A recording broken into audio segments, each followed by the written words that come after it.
Hi, this is Rob from dmbalmanac.com with This Week in Dave Matthews Band History. From September 9th to 12th, 2005, DMB closed their summer tour supporting the Stand Up album with 4 nights at Red Rocks, their last full band shows at the venue. They originally scheduled 3 nights and added a 4th closer to the weekend as a benefit for victims of Hurricane Katrina. All 4 shows were released in a box set exclusive to musictoday.com. The 4th night had guest spots from Rashawn, Robert Randolph, David Cast, and Ivan Neville, with still the longest versions of American Baby intro, and Exodus, followed by Louisiana Bayou with a new jam that's stuck around ever since. You can find all of the Red Rock shows from 1993 to 2005 at dmbalmanac.com, and we never stop looking for information on older shows. Follow us on Facebook and Threads to get daily updates with everything that happened that day in the band's history.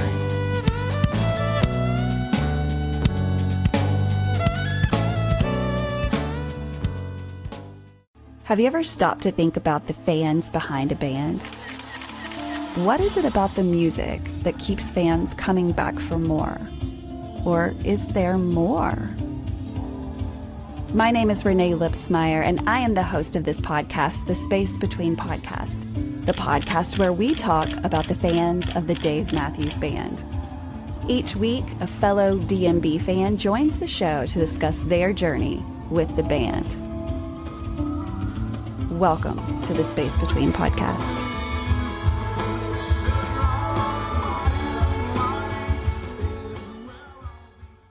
Hey guys, welcome to another episode of the Space Between Podcast, the podcast where we talk about the fans of a band that's been making music for over 30 years. If this is your very first time to the show, welcome. If you are a loyal listener, thank you for coming back and listening to more. We talk about one band on this show. The band that we talk about on this show is Dave Matthews Band. Each episode is a fan of Dave Matthews Band that comes on the show to talk about their journey, their why. Why do they listen to this? How did they find it? And what has it done for you? Music is such a tool for so many people, whether that's just to relax or, just to get your day started before work. It can be used for so many things that are good. And so that's what we're documenting on this podcast. So we have a guest, of course, today. So I'm going to ask him, tell us who you are, where in the world are you, and tell us something cool about you. My name is Alex Kozar, and I'm currently in my basement in Milford, Michigan. I'm 18 years old, and I'm a huge Dave Matthews Band fan. Born in Livonia, Michigan, born and raised there.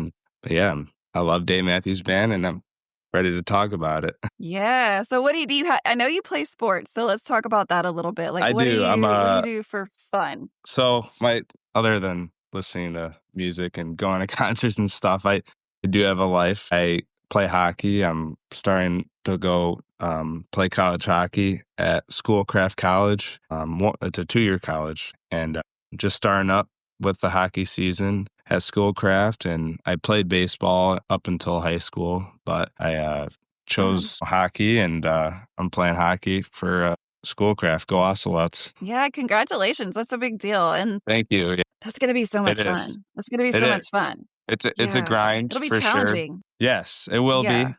It's a new chapter for sure, and I know there's a lot good in store. I really like my coach. I like our team so far. We've been already skating twice a week. We work out twice a week, and saving some money too, going to a junior college. It always helps with the budget. I know all too well. I have a son that just is going into his junior year in college, and he spent his first 2 years at like a satellite branch that only, does the first 2 years. And he saved a lot of money just doing that. And so I think it's financially smart to do that. So yay, you're doing some good things. Yeah, for sure. Plus, you picked an awesome band to talk about.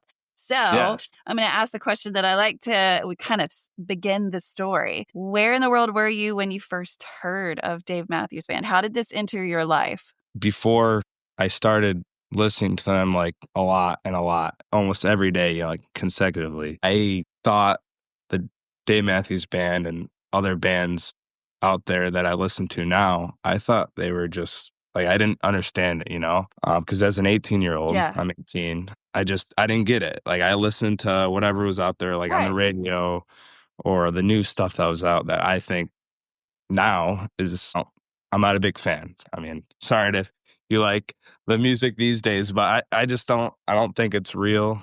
But I didn't understand the 90s and 80s bands music, but like I discovered not only the Dave Matthews Band, but I discovered other bands out there that have really Yeah.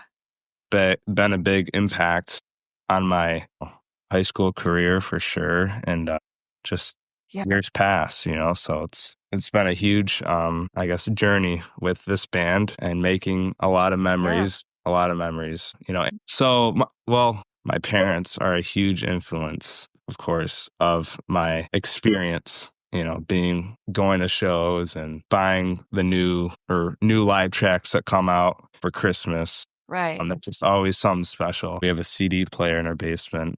It's just really cool to buy, especially I think vinyls are really cool too. You could open them up and look at Oh, all yeah. there's some really cool Dave art in Yeah. there.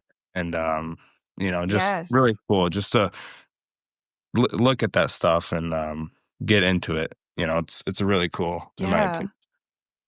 Yeah. So are you saying your parents are fans of Dave Matthews They Band? are. Yeah. They have Yeah. a huge influence on me with Dave Matthews Band and other bands out there. But yeah, I couldn't do it without them. And, it's a huge impact for sure. There is a bond between music and how it can bind people. Oh, And it is. when my daughter or my son and I really love the same kind of music, there's just some kind of feeling that goes along with it. Like you're just, I don't know, like you understand each other, or you like are just Yeah. figuring out that you have some common likes outside of just, the parent, son relationship. You start to Yeah. become friends with these bonding things. So Absolutely. were they just always playing it? Yeah, I remember vividly. I forgot how old I was, but I remember I was turning into my neighborhood and I believe I was in the back seat, so I must have been pretty young. And I remember my dad Yeah. playing Tip Sitch, Typical Situation. And I remember Uh-huh. just really engraving that song into my brain. And I remember I was so into it. I was like laying down, like just jamming out to it. And I don't know, I just that's when I started liking them a lot, but it was near my first show in 2021 of August at Pine Knob.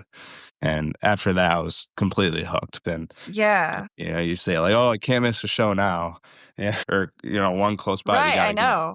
know. But It feels that way. It feels that way. yeah. Typical Right. Situation was also the song that pulled me in. I think Oh, really? it's just such an amazing song. Yeah, it is. I mean, Okay. I'd always known Yeah. about Dave Matthews Band, but I remember vividly, I didn't find Typical Situation, I'm sure I heard it, but, like, it didn't resonate with me in my head until, like, Right. 99, 2000. I just remember that moment, just like you. I was in the car and Typical Situation was on because I was playing the CD because I had a 5-disc changer in my That's car. I crazy. was like, "Cool." Yeah. So Yeah. I'm listening to it and it was like something clicked. Like I had been hearing it, but I didn't really hear what he was saying. And then That's just the kind of, yeah. music and the tempo. Right.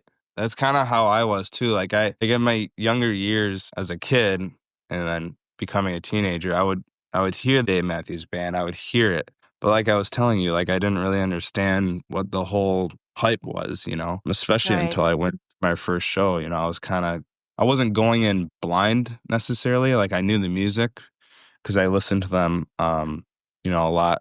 Dave had the COVID solos, with Carter and that stuff. That was really cool. Yeah. But I still haven't gone to the show. People Right. say, you haven't really understood the Dave experience if you haven't gone to a show yet. And when I went to my first show, Right. after the show, I was completely blown away. Let's talk about the first show. So whose idea was it? Was this something you were like, "Hey, Dave's coming. I want to go," or did your Well, parents go, you "Hey, know, do you want to go with us?" yeah, it was at the time where, it was after COVID and I don't know if we were planning on taking myself and my brother, my older brother, but they decided to take me because I was listening to them a lot. So I think they kind of were like, all right, we're Yeah. taking the kids. So we went Yes. and Yes. it was a great show. It was It was rainy. I remember it raining a lot. And we went to Alex's Market in Clarkston, Michigan. And Mhm. I didn't have a good pre-show dinner. I remember I got Yes. truffle fries. Truffle fries. I don't know if you like those at Man. all, but they Yep. weren't. And I'll eat Absolutely. anything, and I didn't like them at all. And it was a really cool market, Alex's Market. It's like 25 minutes from me, and they had bowling alley inside, a really cool market downstairs. And I remember it just started pouring out. We were sitting out in like the patio area of Alex's Market. You know, it was just pouring out and pouring out. And at the time, I'm like, if the show happens, it happens, But now, if it was pouring out like that, I'd be like, oh my gosh, they better not cancel this show. But yeah, it cleared up, and we got to the venue, we tailgated, I remember, and What'd you think about that? the tailgating experience. I remember it like kind of well, but I definitely won't forget my first fish show, the tailgate experience. That was a little more crazy. That's a different Oh, like yeah, world I over hear. there. But It is. the Dave Matthews tailgates, those are fun. Especially, I love how people will create groups for like a meetup or something. I've been only one of those. Yes. Pittsburgh last fall. Those are really cool. Like, you get everyone together, you meet new people. For my first show, the tailgate, I don't really remember it that well. I just remember like, pulling up to the venue, seeing all those people in the parking lot. It's like, man, there's a lot of people that like this band. Um, Yeah. and I remember searching up the capacity at Pine Knob, and because my parents said they'll fill this place up. I'm like, Pine Knob's huge. I think it was my first time ever being at Pine How Knob. many people fit? I What is the max I wanna capacity? I don't say it's, know. like, almost 30,000. Is that a lot? So it's big. Yeah, that's big. Yeah. Yeah, I mean, yeah. I mean, yeah. yeah, so it was pretty cool just to see all those people Yes. and really think to yourself, like, "Man, there's a lot of people that like this band. They're pretty cool." So we got in the venue and everything, and, Wow. it was just I was completely amazed. I remember they started with "Seek Up." That was the first ever Dave song I heard live. "Seek Up" kinda goes, and they don't really start off singing right away. And I'm like, when are they gonna start Right. singing? Like, what am I hearing right now? Because I don't think I ever heard "Seek Up" before that time. And No yeah, way. it was just kind of hearing that live music for the first time. I think that was my first ever concert too, and I forgot to add that. And it was just really cool hearing that live music coming from where you're looking, through all the Right. speakers Right. and everything. So it was really cool. Right. Seek Up is one of my favorite. I love a Seek Up opener. I love a Seek Up any part of the show, but it is Yeah, really cool to be in the beginning because it almost kind of sets the tone for the day and how they play it or how it long they play does. it. I'm that nerd that let's see, where was I? I was at SPAC one year. They played Seek Up, and I'm the girl that set a timer on my watch. I was like, okay, Yes. let's see Yeah. how long you got. And it was 18 minutes Yeah. of and it was amazing. I find it funny that people that don't like Dave Matthews Band, people don't understand, what do you mean they played a song for 20 minutes? That seems Yeah. insane. But what Right. they're able to do in that time is not only play that song, but like just completely go off into this other land and then pull it all together. And it's mind-blowing. Absolutely. It really is. But yeah. But the capacity of Pine Knob is 15,000. Sorry. You looked it up. It's It's what? 15,000. 15,000. That's smaller, so better for Yeah. you because it's Yes. just, it's not Yes. 40,000 people, I don't know why I thought it Wh was. but it is crazy just to think about 15,000 people for anything is a lot of people. The band really fills every building they go to. Alex, I want to say thank you so much for just being willing to meet up and talk about your life and your parents and your experiences because it does take this to make sure that this is documented in every story. I love your story because you're 18 and you're into this band. And I want to see more people that are your age, younger, a little older, that this is all new to them and how much fun it must be. I mean, it's still so much fun to me, and I'm 46 to just dig in the history, but you have so much history to dig into that you could just, you can get your PhD in DMB. Just study it.